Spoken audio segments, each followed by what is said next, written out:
ಕೃಷ್ಣಾಯ ವಾಸುದೇವಾಯ ಹರಯೇ ಪರಮಾತ್ಮನೇ ಪ್ರಣತ ಕ್ಲೇಶನಾಶಮಃ. ಪವಿತ್ರವಾದ ಯಮುನೆಯ ಈ ಪರಿಸರದಲ್ಲಿ ಇದು ಕಾಳಿಂಗ ಮಡು, ಮಧ್ಯದಲ್ಲಿ ಕಾಳಿಂಗ ಮಡು ಅಂದರೆ ಇಲ್ಲಿ ತುಂಬಾ ಆಳವಾದ ಜಾಗ, ನದಿಯಲ್ಲೇ ಆಳವಾದ ಪಾತ್ರದ ಜಾಗ ಇದು.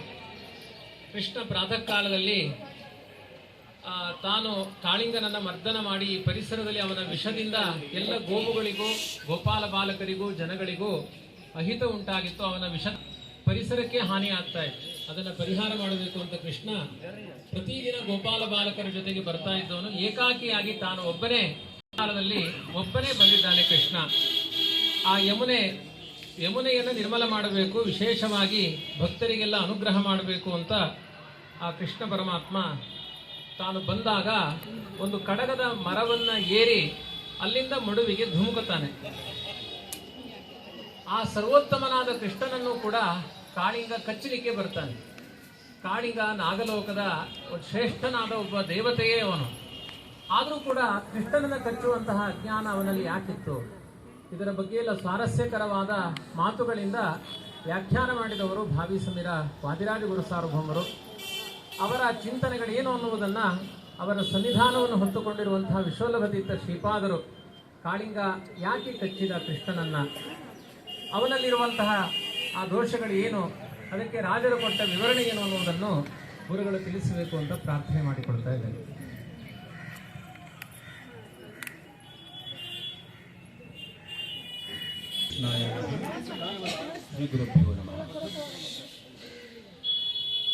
ಕೃಷ್ಣ ಗೋಕುಲದಿಂದ ವೃಂದಾವನಕ್ಕೆ ಯಾಕೆ ಬಂದ ಅಂತ ನಾವು ಮೊನ್ನೆ ದಿವಸ ನೋಡಿದ್ವಿ. ನಾವು ಅವನಿಗೆ ಪರಿಸರದ ಬಗ್ಗೆ ಬಹಳ ಕಾಳಜಿ ಇತ್ತು. ಒಳ್ಳೆಯ ಪರಿಸರದಲ್ಲಿ ವಾಸ ಮಾಡಬೇಕು ಅಂತ ಹೇಳಿ ಗೋಕುಲ ಪೂರ್ತಿಯ ನಗರೀಕರಣ ಆಗ್ತಾ ಇತ್ತು. ಈ ವೃಂದಾವನ ಅತ್ಯಂತ ಪ್ರಶಾಂತವಾದಂಥ ವಾತಾವರಣ ಅಂತ ಹೇಳಿ ವೃಂದಾವನಕ್ಕೆ ಬಂದ. ಇಲ್ಲಿಯ ವೃಂದಾವನಕ್ಕೆ ಬಂದರೂ ಕೂಡ ಈ ಯಮುನೆಯಲ್ಲಿ ಕಾಳಿಯ ಸೇರ್ಕೊಂಡದ್ರಿಂದ ಕಾಳಿಯನ ವಿಷಪೂರ್ತಿ ಯಮುನೆಯಲ್ಲಿ ತುಂಬಿ ಹೋಗಿತ್ತು. ಯಮುನೆಯಲ್ಲಿ ಬಂದು ಯಾರ್ಯಾರು ಬಂದು ಯಮುನೆಯ ಜಲವನ್ನು ಪಾನ ಮಾಡ್ತಾರೋ ಅವರೆಲ್ಲ ವಿಷದ ಬಾಧೆಗೆ ಗೊತ್ತಾಗ್ತಾ ಇದೆ. ಯಮುನೆಯ ತೀರದಲ್ಲಿದ್ದ ಎಲ್ಲಾ ವೃಕ್ಷಗಳು ಕೂಡ ಅದರಲ್ಲಿ ಹೊರಟಿ ಹೋಗ್ತಾ ಇತ್ತು. ಈ ಒಂದು ಯಮುನೆಯ ಜಲವನ್ನು ಪಾನ ಮಾಡಿದ ಎಲ್ಲ ಹಸಗಳು ಎಲ್ಲವನ್ನು ಗಮನಿಸಿದ ಕೃಷ್ಣ ಯಮುನೆಯ ಜಲವನ್ನು ಶುದ್ಧೀಕರಿಸಬೇಕು ಅಂತ ಹೇಳಿ ಮೊಟ್ಟ ಮೊದಲನೆಯದಾಗಿ ಇಲ್ಲಿ ಬಂದು ಕಾಳಿಯನನ್ನ ನಿಗ್ರಹ ಮಾಡಬೇಕು, ಮರ್ದನ ಮಾಡಬೇಕು ಅಂತೇಳಿ ಕೃಷ್ಣ ಇಲ್ಲಿಗೆ ಬಂದ. ಬರಬೇಕಾದ್ರೆ ಕೃಷ್ಣ ಒಬ್ಬನೇ ಬಂದ ಮರವನ್ನೇ ಏರಿದ. ಮರವನ್ನೇ ಏರಿ ಬಹಳ ಎತ್ತರದಿಂದ ಯಮುನೆಯ ಮಡುವಿಗೆ ಧುಮುಕಿದ. ಹಾರಿದ ಅಂತ ಒಂದು ಪ್ರಶ್ನೆ. ಈ ಮಡುವಿಗೆ ಹಾರಬೇಕಾದ್ರೆ ಹಾಗೆ ತೀರದಲ್ಲಿ ಹಾರಬಹುದಿತ್ತು. ಆ ಮರವನ್ನೇ ಏರಿ ಎತ್ತರದ ಮರದಿಂದ ಅವನು ಕೆಳಗೆ ಯಾಕೆ ಧುಮುಕಿದ ಅಂತ ಹೇಳಿದರೆ, ಈ ಯಮುನೆಗೆ ವಿಷವನ್ನು ಮಾಡಿದಂತಹ ಆ ಕಾಳಿಯ ಪಾತಾಳ ಲೋಕದಲ್ಲಿದ್ದು ನಾನು ಬಿಡೋದಿಲ್ಲ ಅಂತ ಹೇಳಿ ಕೃಷ್ಣ ಬಹಳ ಎತ್ತರದಿಂದ ಹಾರಿದ. ಅಂದ್ರೆ ಎತ್ತರದಿಂದ ಹರಿದಾಗ ಮಾತ್ರ ಫೋರ್ಸ್ ಅಲ್ಲಿ ಕೆಳಗೆ ಹೋಗ್ಲಿಕ್ಕೆ ಆಗ್ತದೆ. ಅಂತಹ ಕಾಲಿಯ ಎಲ್ಲಿದ್ರು ನಾನು ಬಿಡೋದಿಲ್ಲ ಅಂತ ಎತ್ತರದಿಂದ ಹಾರಿದ. ಸರಿ, ಹಾರಿದ ಕೂಡಲೇ ಇವು ಯಮುನೆ ಏನ್ ಮಾಡಿದ್ಲು, ಆ ಹಾರುವ ರಭಸಕ್ಕೆ ಅವನ ಯಮುನೆಯ ನೀರು ಪೂರ್ತಿ ಮೇಲಕ್ಕೆ ಬಂತು. ಅವನ ಸಮುದ್ರದಲ್ಲಿ ತೆರೆಗಳು ಹೇಗೆ ಮೇಲಕ್ಕೆ ಆವರಿಸಿದೋ ಅದೇ ರೀತಿಯಾಗಿ ಯಮುನೆಯಲ್ಲಿಯೂ ಕೂಡ ತೆರೆಗಳು ಮೇಲಕ್ಕೆ ಬಂತು. ಯಾಕೆ ಹೀಗಾಯಿತು ಅಂತ ರಾಜರು ಅದನ್ನು ಬಹಳ ಸುಂದರವಾಗಿ ವರ್ಣನೆ ಮಾಡ್ತಾರೆ. ಆ ಒಂದು ಯಮುನೆಯ ತೀರದಲ್ಲಿ ಕೃಷ್ಣನ ಪಾದದ ಹೆಜ್ಜೆಯ ಚಿಹ್ನೆಗಳಿತ್ತಂತೆ. ಆ ಕೃಷ್ಣನ ಪಾದದ ಚಿಹ್ನೆಗಳನ್ನು ನಾನು ಸ್ಪರ್ಶ ಮಾಡಬೇಕು ಅಂತ ಹೇಳಿ ಯಮುನೆಯ ತೆರೆಗಳು ಆ ಯಮುನೆಯ ಕರಗಳಂತೆ ಬಂದು ಅದನ್ನೆಲ್ಲ ಆವರಿಸಿಕೊಂಡವು. ಅದಕ್ಕೋಸ್ಕರ ಅಷ್ಟು ದೊಡ್ಡ ರಭಸವನ್ನು ಯಮುನೆ ತಂದುಕೊಡ್ಲು ಅಂತ. ಇಷ್ಟಾದ ಮೇಲೆ ಕಾಳಿಯ ಕೃಷ್ಣನನ್ನ ಕಚ್ಚಲಿಕ್ಕೆ ಬಂದ. ಇವನು ಕೃಷ್ಣ ಬಂದದ್ದು ಯಾಕೆ, ಕಾಳಿಯನ್ನು ಮರ್ದನ ಮಾಡಬೇಕು ಅಂತ ಹೇಳಿ. ಮೊಟ್ಟ ಮೊದಲನೇದಾಗಿ ಕಾಳಿಯ ಮಾಡಿದ ಕೆಲಸ ಏನು ಹೇಳಿದ್ರೆ ಕೃಷ್ಣನಿಗೆ ಕಚ್ಚಲಿಕ್ಕೆ ಬಂದದ್ದು. ಯಾಕೆ ಕಚ್ಚಲಿಕ್ಕೆ ಬಂದ ಅಂತ ಹೇಳುವುದನ್ನು ಕೂಡ ರಾಜರು ಬಹಳ ಸೊಗಸಾಗಿ ವರ್ಣನೆ ಮಾಡಿದ್ದಾರೆ. ಕಾಳಿಯ ಅಂದ್ರೆ ಶೇಷ, ಸರ್ಪಕ್ಕೆ ಕಿವಿ ಇಲ್ಲ. ಲಕ್ಷ್ಮೀದೇವಿ ಹೇಳುವಂತಹ ಭಗವಂತನ ಗುಣಗಾನ, ವೇದಗಳಲ್ಲಿ ಬರುವಂತಹ ಗುಣಗಾನವನ್ನ ಈ ಶೇಷ ಕೇಳಿಸಿಕೊಳ್ಳಿಲ್ವೋ ಏನೋ, ಸರ್ಪ ಕೇಳಿಸಿಕೊಳ್ಳಿಲ್ವೇನೋ. ಅವನಿಗೆ ಭಗವಂತನ ಮಹಾತ್ಮ್ಯ ಜ್ಞಾನ ಅವನಿಗೆ ಇನ್ನೂ ಸಾಕಾಗಲಿಲ್ಲ. ಲಕ್ಷ್ಮೀದೇವಿ ಹೇಳುವಂತಹ ಮಹಿಮೆಗಳನ್ನ ಈ ಕಾಳಿಯನಿಗೆ ಕೇಳಿಸಿಕೊಳ್ಳಲಿಕ್ಕೆ ಆಗಲಿಲ್ಲವೋ ಏನೋ. ಹಾಗಾಗಿ ಅಜ್ಞಾನದಿಂದ ಸರ್ವೋತ್ತಮನಾದಂತಹ ಕೃಷ್ಣನನ್ನ ಕಾಲಿಗೆ ಕಚ್ಚಲಿಕ್ಕೆ ಬಂದ ಅಂತ ಹೇಳಿ ಒಂದು ಬಹಳ ಸೊಗಸಾದ ಕಾರಣವನ್ನು ರಾಜರಲ್ಲಿ ನಿರೂಪಿಸಿದ್ದಾರೆ. ಗುರುಗಳೇ, ನಾವು ಕೃಷ್ಣನ ಕಥೆಯಲ್ಲಿ ಕೇಳಬೇಕಾದ್ರೆ ಬೆಣ್ಣೆ ಕಳ್ಳತನ ಮಾಡಬೇಕಾದ್ರೆ ಗೋಪಾಲಕರ ಜೊತೆಗೆ ಹೋಗ್ತಾನೆ, ದನಗಳನ್ನು ಮೇಯಿಸಬೇಕಾದ್ರೂ ಗೋಪಾಲಕರ ಜೊತೆಗೆ ಹೋಗ್ತಾನೆ. ಕೃಷ್ಣ ಒಬ್ಬನೇ ಅಂತ ಬಂದದ್ದು ಬಹುತೇಕ ಕಾಳಿಂಗ ಮರ್ದನದ ಪ್ರಕರಣದಲ್ಲಿ ಮಾತ್ರ. ಬಲರಾಮನನ್ನು ಬಿಟ್ಟು ಬಂದ, ಅಣ್ಣನ ಜೊತೆಗೆ ಅವನ ಸಂಘ ಯಾವಾಗಲೂ ಎಲ್ಲಿಗೆ ಹೋಗಬೇಕಾದ್ರೂ ಬಲರಾಮ ಕೃಷ್ಣ ಅದೆರಡು ಜೋಡಿ, ರಾಮಕೃಷ್ಣರು ಮನೆಗೆ ಬಂದರು ಅಂತ ಎಲ್ಲ ಕಡೆ ಜೋಡಿಯಾಗಿ ಹೋದವನು ಏಕಾಕಿಯಾಗಿ ಕೃಷ್ಣ ಒಬ್ಬನೇ ಬಂದ. ಗೋಪಾಲಕರನ್ನು ಬಿಟ್ಟು ಬಂದ. ಯಾಕೆ ಬಲರಾಮನನ್ನ ಈ ಪ್ರಕರಣದಲ್ಲಿ ಕೃಷ್ಣ ಬಿಟ್ಟು ಬಂದ? ಇದರ ಔಚಿತ್ಯ ಏನು?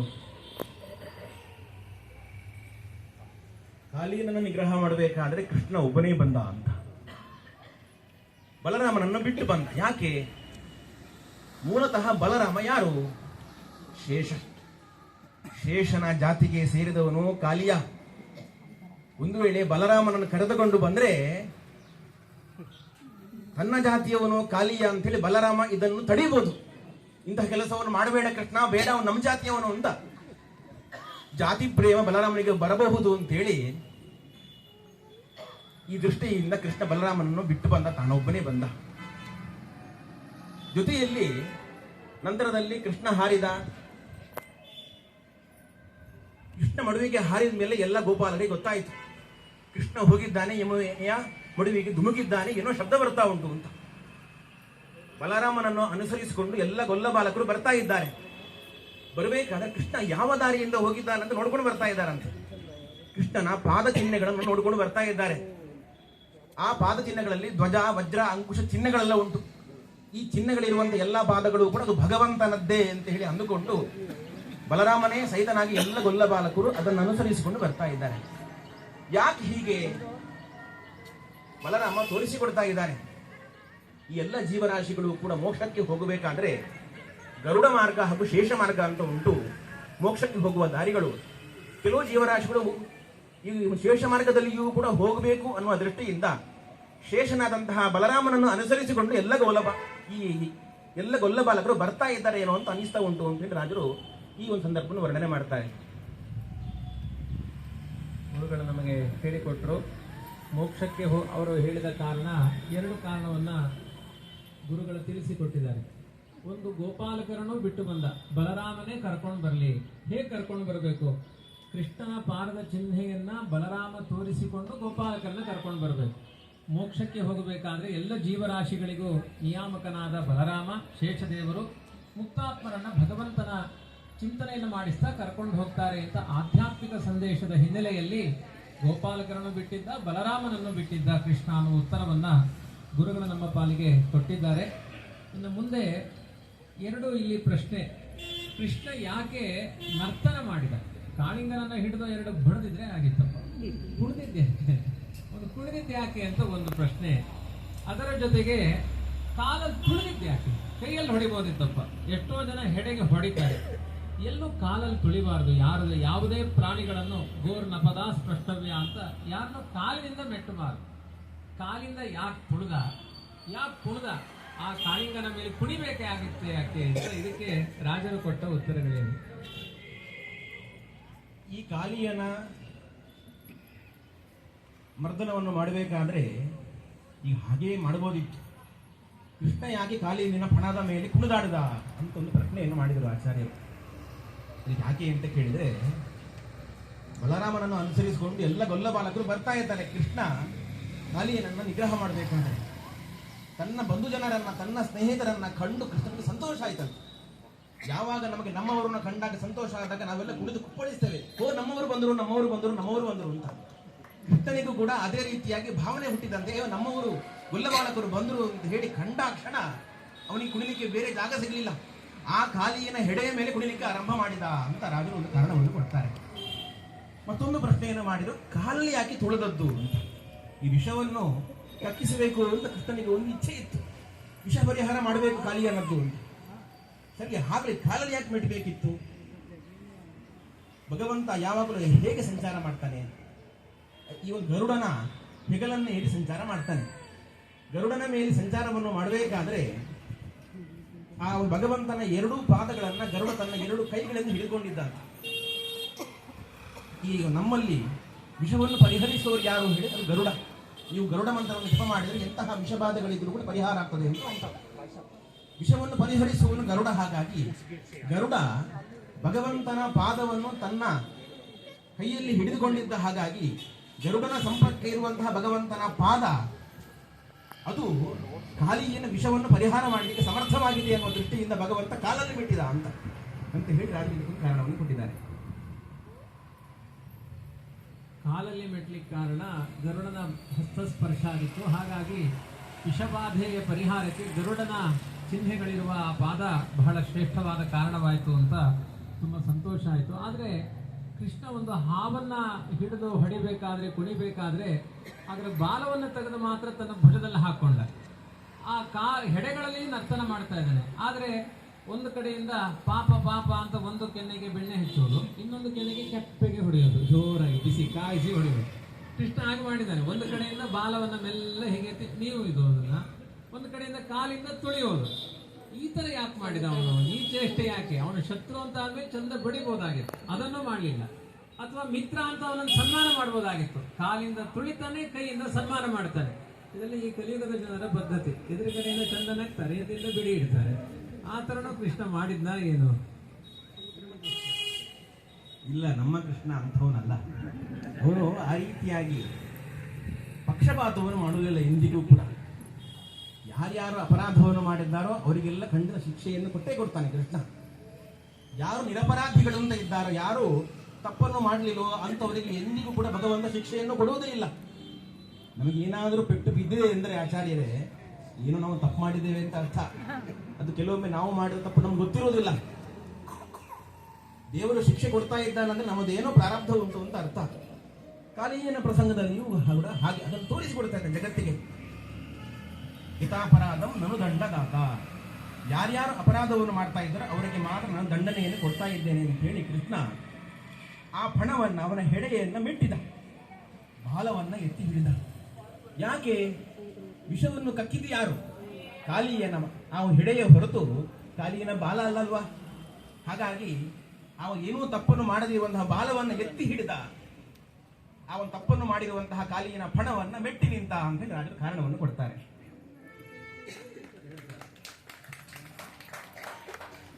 ಮತ್ತೊಂದು, ಬಾಲವನ್ನು ಯಾಕೆ ಮೇಲಕ್ಕೆ ಎತ್ತಿದ ಅಂತ. ಈ ನಿಮ್ಮ ಮನೆಗಳಲ್ಲಿ ಈ ಅಕ್ಕಿ ಮೂಟೆಯಿಂದ ಅಕ್ಕಿಯನ್ನು ನೀವು ಕೆಳಕ್ಕೆ ಸುರಿಸ್ತೀರಿ. ಸುರಿಸಬೇಕಾದ್ರೆ ಹೇಗೆ ಸುರಿಸ್ತೀರಿ? ಅಕ್ಕಿ ಮೂಟೆಯ ಬುಡವನ್ನು ಹಿಡಿದು ಮೇಲಕ್ಕೆ ಎತ್ತುತ್ತೀರಿ. ನೀವು ಬುಡವನ್ನು ಹಿಡಿದು ಮೇಲಕ್ಕೆ ಎತ್ತಿದಾಗ ಮಾತ್ರ ಆ ಗೋಣಿಯಲ್ಲಿರುವಂತಹ ಎಲ್ಲ ಅಕ್ಕಿಗಳು ಕೂಡ ಅದು ಪೂರ್ತಿ ಹೇಗೆ ಖಾಲಿ ಆಗ್ತದೋ ಅದೇ ರೀತಿಯಾಗಿ ಕಾಲಿನ ಒಳಗಿರುವಂತಹ ಎಲ್ಲಾ ವಿಷವನ್ನು ಕೂಡ ಹೊರಗೆ ಕಕ್ಕಿಸಬೇಕು ಅಂತ ಹೇಳಿ ಕೃಷ್ಣ ಈ ಬಾಲವನ್ನು ಮೇಲಕ್ಕೆ ಎತ್ತಿ ಹಿಡಿದು ಎಡೆಯನ್ನು ಕೆಳಕ್ಕೆ ಮಾಡಿ ವಿಷವನ್ನು ಕಕ್ಕಿಸಿದ ಅಂತ ರಾಜರು ಇದನ್ನು ಕೂಡ ಕಾರಣವನ್ನಾಗಿ ಹೇಳಿದ್ದಾರೆ. ದೇವರಿಗೆ ವಿಷದ ಹೃದಯ ಇಷ್ಟ ಇಲ್ಲ, ಎಲ್ಲ ವಿಷವನ್ನು ಹೊರಗೆ ಕಕ್ಕಿಸ್ತಾನೆ. ಅದಕ್ಕೆ ಒಳ್ಳೆ ಯುಕ್ತಿಗಳನ್ನು ಹೇಳಿದ್ದಾರೆ. ಬ್ರಹ್ಮಾದಿಗಳು ಬಂದು ಸ್ತೋತ್ರ ಮಾಡಿದರು. ಇದರ ಔಚಿತ್ಯವನ್ನು 2 ಕಾರಣಗಳಿಂದ ಗುರುರಾಜರು ಸಮರ್ಥನೆ ಮಾಡಿದ್ದಾರೆ. ಗುರುಗಳು ತಿಳಿಸಿಕೊಡಬೇಕು ಅಂತ ಕೇಳಿಕೊಳ್ತಾರೆ. ಭಗವಂತ ಕಾಲಿಯ ಮರ್ದನವನ್ನು ಮಾಡಬೇಕಾದ್ರೆ, ಕಾಲಿಯ ಮೇಲೆ ನರ್ತನವನ್ನು ಮಾಡಬೇಕಾದ್ರೆ ಬ್ರಹ್ಮ, ರುದ್ರ ಮೊದಲಾದಂಥ ಎಲ್ಲ ದೇವತೆಗಳು ಬಂದು ಭಗವಂತನನ್ನು ಸ್ತೋತ್ರ ಮಾಡ್ತಾ ಇದ್ದಾರೆ. ಯಾಕೆ ಸ್ತೋತ್ರ ಮಾಡ್ತಾ ಇದ್ದಾರೆ ಅಂತ ಕೇಳಿದ್ರೆ, ಈ ಕಾಲಿಯನಿಗೆ ಅಜ್ಞಾನ ಇದೆ. ಇಷ್ಟೆಲ್ಲ ಪೆಡುತ್ತಿಂತ ಇದ್ರು ಕೂಡ ಭಗವಂತನನ್ನು ಸ್ತೋತ್ರ ಮಾಡಬೇಕು ಹೇಳುವಂತಹ ಜ್ಞಾನ ಇನ್ನೂ ಬರಲಿಲ್ಲ. ಮಹಾರಾಯ ದೇವರು, ನಾವು ಸ್ತೋತ್ರ ಮಾಡ್ತಾ ಇದ್ದೇವೆ ನೋಡು, ಅವರು ಸರ್ವೋತ್ತಮ ದೇವತೆ, ನಾವೆಲ್ಲ ಅವನ ಸೇವಕರು, ದಾಸರು. ಸ್ತೋತ್ರ ಮಾಡಿದಾಗ ಭಗವಂತ ಪ್ರಸನ್ನನಾಗ್ತಾನೆ ಅಂತ ಹೇಳಿ ಈ ಎಲ್ಲ ಬ್ರಹ್ಮರುದ್ರಾದಿ ದೇವತೆಗಳು ತೋರಿಸ್ಲಿಕ್ಕೋಸ್ಕರ ಕಾಳಿಯನಿಗೆ ನೋಡಿ, ನಿನ್ನ ಅಜ್ಞಾನವನ್ನು ಪರಿಹರಿಸಿಕೋ, ಭಗವಂತನನ್ನು ಸ್ತೋತ್ರ ಮಾಡು ಅಂತ ಹೇಳಿ ಇದನ್ನು ತೋರಿಸುವುದಕ್ಕೋಸ್ಕರ, ಆ ಕಾಳಿಯನಿಗೆ ಯಥಾರ್ಥ ಜ್ಞಾನವನ್ನು ಕೊಡುವುದಕ್ಕೋಸ್ಕರ ಈ ಎಲ್ಲ ದೇವತೆಗಳು ಸ್ತೋತ್ರವನ್ನು ಮಾಡ್ತಾ ಇದ್ದಾರೆ. ಇದು ಒಂದು ಕಾರಣ. ಆದರೆ ಇನ್ನೊಂದು ಕಾರಣ ಏನು ಅಂತ ಕೇಳಿದರೆ, ಭಗವಂತ ನರ್ತನ ಮಾಡಬೇಕಾದ್ರೆ ಅನೀನನ ಪದ್ಮಭವೋ ಮೃದಂಗಂ ಜಗೋ ಹನುಮಾನ್ ಜಗತಾಂ ಅಧೀಶಂ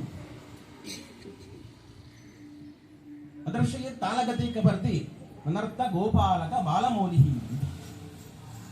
ಇವು ಕಾಲಿಯನ ಫಣದ ಮೇಲೆ ಭಗವಂತ ನರ್ತನ ಮಾಡ್ತಾ ಇದ್ದ. ಭಗವಂತನಿಗೆ ನರ್ತನ ಮಾಡಲಿಕ್ಕೆ ವೇದಿಕೆ ಯಾವುದು ಅಂತಂದ್ರೆ ಅದು ಕಾಲಿಯನ ಫಣವೇ. ನರ್ತನ ಮಾಡಬೇಕಾದ್ರೆ ಬ್ರಹ್ಮದೇವರು ಮೃದಂಗ ನುಡಿಸ್ತಾ ಇದ್ದಾರಂತೆ, ರುದ್ರದೇವರು ತಾಳವನ್ನು ತಡ್ತಾ ಇದ್ದಾರೆ, ಹನುಮಂತ ದೇವರು ಗಾಯನವನ್ನು ಮಾಡ್ತಾ ಇದ್ದಾರೆ. ಮಾಡಬೇಕಾದ್ರೆ ಕಾಳಿಯ ನರ್ತನವನ್ನು ಮಾಡ್ತಾ ಇದ್ದಾನೆ. ಈ ಮೂಲಕ ಏನು ತೋರಿಸಿಕೊಡ್ತಾ ಇದ್ದಾನೆ ಅಂತ ಕೇಳಿದರೆ, ಭಗವಂತ ನಾನು ಸರ್ವೋತ್ತಮ. ಒಂದು ಲೋಕದಲ್ಲಿ ಭರತನಾಟ್ಯ ಕಾರ್ಯಕ್ರಮ ಆಗ್ತಾ ಇರಬೇಕಾದ್ರೆ ಪ್ರಧಾನ ಯಾರು? ಆ ಒಂದು ನಾಟ್ಯವನ್ನು ಮಾಡುವ ಪ್ರಧಾನವಾಗಿರ್ತಾರೆ. ಪಕ್ಕವಾದ್ಯದವರೆಲ್ಲ ಬದಿಯಲ್ಲಿ ಕೂತಿರ್ತಾರೆ. ಸಂಭಾವನೆ ಕೊಡಬೇಕಾದ್ರೂ ಕೂಡ ಅವರು ದೊಡ್ಡ ಸಂಭಾವನೆ ಯಾರಿಗೆ ಕೊಡ್ತಾರೆ? ನಾಟ್ಯವನ್ನು ಮಾಡುವವರಿಗೆ ದೊಡ್ಡ ಸಂಭಾವನೆಯನ್ನು ಕೊಡ್ತಾರೆ. ಪಕ್ಕದಲ್ಲಿ ಕುಳಿತಂತಹ ಹಾಡುವವರಿಗೆ, ಮೃದಂಗ ಬಾರಿಸುವವರಿಗೆ ಎಲ್ಲ ಸ್ವಲ್ಪ ಕಡಿಮೆ ಸಂಭಾವನೆ. ತಾನು ಸರ್ವೋತ್ತಮ ದೇವತೆ, ಉಳಿದೆಲ್ಲ ದೇವತೆಗಳು ಕೂಡ ದಾಸರು ಹೇಳುವುದನ್ನ ತೋರಿಸುವುದಕ್ಕೋಸ್ಕರ ಭಗವಂತ ನರ್ತನ ಮಾಡಬೇಕಾದ್ರೆ ಉಳಿದೆಲ್ಲ ದೇವತೆಗಳು ಬಂದು ಪಕ್ಕವಾದ್ಯವನ್ನು ನುಡಿಸಿ ಭಗವಂತನ ಸೇವೆಯನ್ನು ಮಾಡ್ತಾ ಇದ್ರು ಅಂತ ಹೇಳಿ ಕೂಡ ರಾಜನಿಗೆ ಕಾರಣವನ್ನು ಕೊಡ್ತಾರೆ. ಬ್ರಹ್ಮದೇವರು ಅರ್ಧ ಗಂಟೆ ಸ್ತೋತ್ರ ಮಾಡಿದ್ರು, ದೇವರು ಕರಗಲಿಲ್ಲ. ಆ ಕಾಳಿಯನ ಹೆಣ್ಮಕ್ಕಳು ಬಂದು ಹೇಳಿದ ತಕ್ಷಣ ಆಯ್ತು ಆಯ್ತು ನೀವು ಹೇಳಿದಾಗೆ ಕೇಳ್ತೀನಿ ಅಂದ್ರೆ ಅದೇನದು ಆ ಹೆಣ್ಮಕ್ಕಳ ಮಾತಿಗೆ ಬೋಲ್ಡ್ ಆಗಿದ್ದು ದೇವರು? ಅದು ಒಂದು ದೊಡ್ಡ ಕಾರಣ ಇದೆ. ಇದನ್ನು ರಾಜರು ಹೇಳ್ತಾರೆ. ಅಷ್ಟು ಹೊತ್ತು ಬ್ರಹ್ಮದೇವರು ಒಂದು ಪ್ರಾರ್ಥನೆ ಮಾಡಿದರೂ ಕೂಡ ಭಗವಂತನ ಮನಸ್ಸು ಕರಗಲಿಲ್ಲ. ಕಾಳಿಯನ ಪತ್ನಿಯರು ಬಂದು ನಮ್ಮ ಮಾಂಗಲ್ಯ ಭಾಗ್ಯವನ್ನು ಉಳಿಸಿಕೊಡು ದೇವರೇ ಅಂತ ಪ್ರಾರ್ಥನೆ ಮಾಡಿದಾಗ ಭಗವಂತ ಬಿಟ್ಟುಬಿಟ್ಟಂತೆ ಕಾಳಿಯನನ್ನು. ಅದು ಲೋಕದಲ್ಲಿ ಒಂದು ಪ್ರಸಿದ್ಧವಾದ ಮಾತು ಉಂಟು. ಈ ಒಳ್ಳೆಯ ಹೆಣ್ಣುಮಕ್ಕಳು ಗಂಡನನ್ನ ಪ್ರೀತಿಯಿಂದ ಮಾತನಾಡಿಸುವಾಗ ಗಂಡ ಒಲಿದು ಬಿಡ್ತಾನಂತೆ. ಅಯ್ಯೋ ಇರ್ಲಿ, ನಾನು ಹೆಂಡತಿ ಹೇಳ್ತಾ ಇದ್ದಾಳೆ, ಇರ್ಲಿಯಪ್ಪ ಅಂತ ಹೇಳಿ ಗಂಡನ ಮನಸ್ಸು ಕರಗಿ ಹೋಗ್ತದಂತೆ. ಅದೇ ರೀತಿಯಾಗಿ ಕೃಷ್ಣನಿಗೂ ಕೂಡ ಹೆಣ್ಣುಮಕ್ಕಳ ಮೇಲೆ ಸ್ವಲ್ಪ ಪ್ರೀತಿ ಜಾಸ್ತಿ. ಈ ಹೆಣ್ಮಕ್ಳು ಬಂದು ಬಹಳ ಪ್ರೀತಿಯಿಂದ ಏನಾದರೂ ಕೇಳಿಕೊಂಡ ಕೃಷ್ಣ ಅದನ್ನು ಒಪ್ಪಿಕೊಂಡು ಬಿಡ್ತಾನೆ. ಕೃಷ್ಣ ಯಾವತ್ತೂ ಕೂಡ ಅವರು ಹೆಂಗಸರ ಪಕ್ಷಪಾತಿ. ಅವರು ಮಧುರವಾಗಿ ಮಾತನಾಡಿದಾಗ ಕೃಷ್ಣ ಬೆಳೆದು ಬಿಡ್ತಾನೆ. ಅದು ಅಂತ ಹೇಳಿ ಲೋಕದಲ್ಲಿ ಆ ಥರ ಉಂಟು ಅಂತ ರಾಜರು ಹೇಳಿದ್ದಾರೆ. ಅದು ಹೌದಾ ಅಲ್ವಾ ಅಂತ ನೀವೇ ಹೇಳೋದು. ನಿಮಗೆ ಬೈಕಲ್ಲಿ ಹೇಳೋದು ಸ್ವಲ್ಪ ಕಷ್ಟ. ಆದ್ರೆ ಎಲ್ಲ ಅದೇ ಪ್ರಸಿದ್ಧಿ, ಎಲ್ಲ ರಾಧೆನೇ ಫೇಮಸ್. ರಾಧೆ ಅಂದ್ರೆ ಕೃಷ್ಣ ಒಲಿತಾನೆ. ಸ್ತ್ರೀಯರಿಗೆ ಹೆಂಗಸರಲ್ಲಿ ಪಕ್ಷಪಾತ ಅನ್ನೋದು ಸ್ವಾಭಾವಿಕ ಅಂತ ಒಳ್ಳೆಯ ಉತ್ತರವನ್ನು ಕೊಟ್ಟಿದ್ದೀರಿ. ಈ ಕೃಷ್ಣನ ಇಷ್ಟೊತ್ತವರೆಗೂ ಮಾಡಿದ ಈ ಕಾಳಿಂಗ ಮರ್ದನವು ಕೂಡ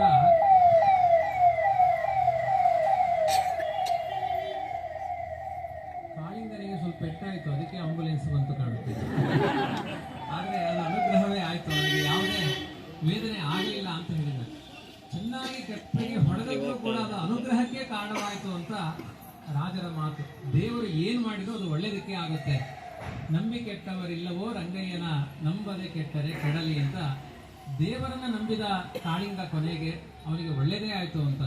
ಅದೇನು ಒಳ್ಳೆಯದಾಯಿತು, ನಮಗೂ ಒಳ್ಳೆಯ ಅನುಗ್ರಹ ಸಂದೇಶವನ್ನು ಕೊಟ್ಟು ಈ ಕಾರ್ಯಕ್ರಮವನ್ನು ಮುಕ್ತಾಯ ಮಾಡಿಕೊಡಿ ಅಂತ ಗುರುಗಳಿಗೆ ಕೇಳ್ತೀನಿ. ಈ ಕಾಳಿಯನಿಗೆ ಒಂದು ಭಯ ಇತ್ತು, ಗರುಡನ ಭಯ ಇತ್ತು. ಈ ಒಂದು ಗರುಡನ ಭಯದಿಂದಲೇ ಕಾಲಿಗೆ ಯಮುನೆಯಲ್ಲಿ ಬಂದು ಅಡಗಿ ಕುಳಿತುಕೊಂಡದ್ದು.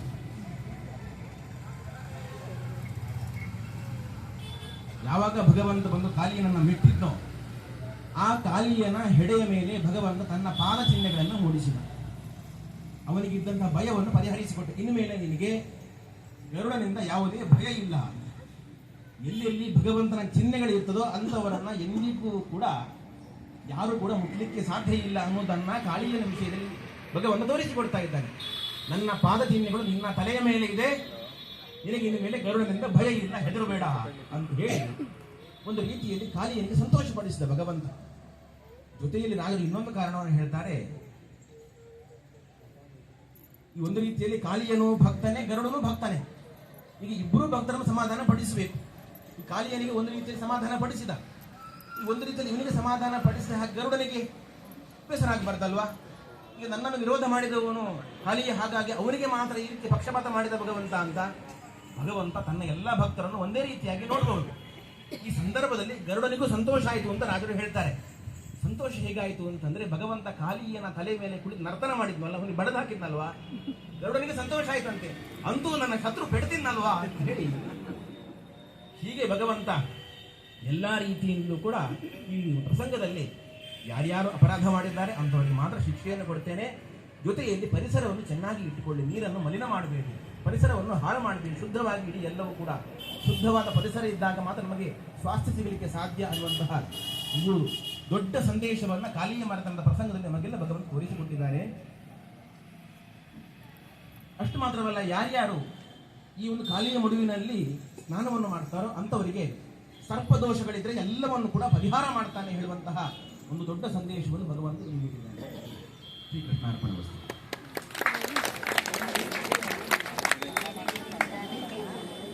ಕಾಳಿಯ ಮರಣದ ಪ್ರಸಂಗವನ್ನು ಗುರುಗಳು ಕುತೂಹಲಿಯಾಗಿ